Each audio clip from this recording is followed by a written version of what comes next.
സത്കർമ്മങ്ങൾ ചെയ്തുകൊണ്ടേയിരിക്കുക. നമ്മൾ നല്ല നല്ല കർമ്മങ്ങൾ, ദാനം ചെയ്യുക, വിദ്യാദാനം ചെയ്യുക, പഠിപ്പിക്കുക, മറ്റു നല്ല കിണർ കുത്തി കൊടുക്കുക, അല്ലെങ്കിൽ വെള്ളം കൊണ്ടുവരാനുള്ള സൗകര്യങ്ങൾ ചെയ്തു തുടങ്ങിയിട്ടുള്ള അനേകം നല്ല കാര്യങ്ങൾ ചെയ്യാം. പക്ഷേ അതിൻ്റെ ഫലത്തെ നമ്മൾ ത്യാഗപൂർവം ഉപഭോഗിക്കാൻ പഠിക്കണം. ത്യാഗപൂർവം നമ്മൾ എന്ത് ചെയ്യണം? ഉപഭോഗിക്കാൻ പഠിക്കണം. പലപ്പോഴും നമ്മൾ ഇതിൽ നിന്ന് വീണു പോവും. നാലാൾക്കാർ നമ്മളെ പുകഴ്ത്തുമ്പോൾ നമ്മളതിൽ വീണു പോവും.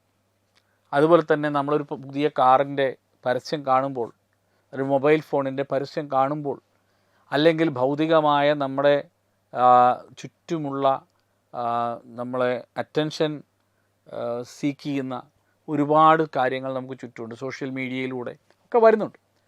അവിടെയൊക്കെ നമുക്ക് ത്യാഗപൂർവം ഉപഭോഗിക്കുക എന്ന് പറയുന്ന പദ്ധതി പഠിച്ചില്ലെങ്കിൽ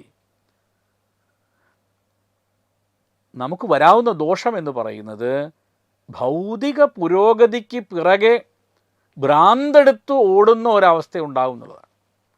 ഇങ്ങനെ ഓടരുത് എന്നാണ് ഉപനിഷത്തിൻ്റെ മുഖ്യമായ സന്ദേശം. നിങ്ങൾക്കൊക്കെ ആവാം, പക്ഷേ ആവുന്നതിന് എന്തുണ്ട്? ഒരു പരിധി നിർണ്ണയിക്കണം. നമ്മൾ യജ്ഞങ്ങളൊക്കെ ചെയ്യുന്ന സമയത്ത് നമ്മൾ പരിധി നിർണ്ണയിക്കാറുണ്ട്. ആ പരിധി നിർണ്ണയം എന്ന് പറയുന്നത് ഈ ഒരു ആശയം നമ്മൾ വെച്ചുകൊണ്ടാണ് ചെയ്യുന്നത്. നമ്മളെ ഉപനിഷത്ത് സിദ്ധാന്തങ്ങൾ കർമ്മകാണ്ഡത്തിൽ മുഴുവനും നമുക്ക് കാണാം.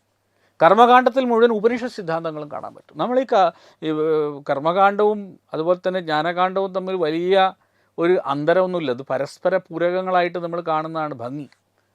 അപ്പോൾ നമ്മൾ ഈ ഭൗതികമായ പുരോഗതിക്ക് വേണ്ടി പ്രാന്തെടുത്ത് ഓടരുത്.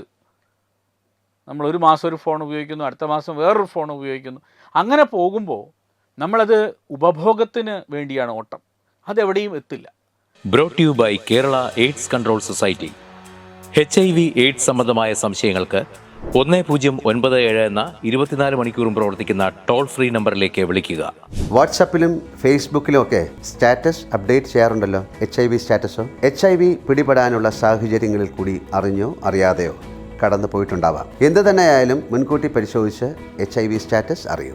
സൗജന്യ HIV പരിശോധനയും കൗൺസിലിങ്ങും ആരോഗ്യ കേന്ദ്രങ്ങളിൽ പ്രവർത്തിക്കുന്ന ICTC അഥവാ ജ്യോതിസ് കേന്ദ്രങ്ങളെ സമീപിക്കുക. നിങ്ങളുടെ സ്റ്റാറ്റസ് എന്തായാലും വിവരങ്ങൾ രഹസ്യമായി സൂക്ഷിക്കുന്നതായിരിക്കും.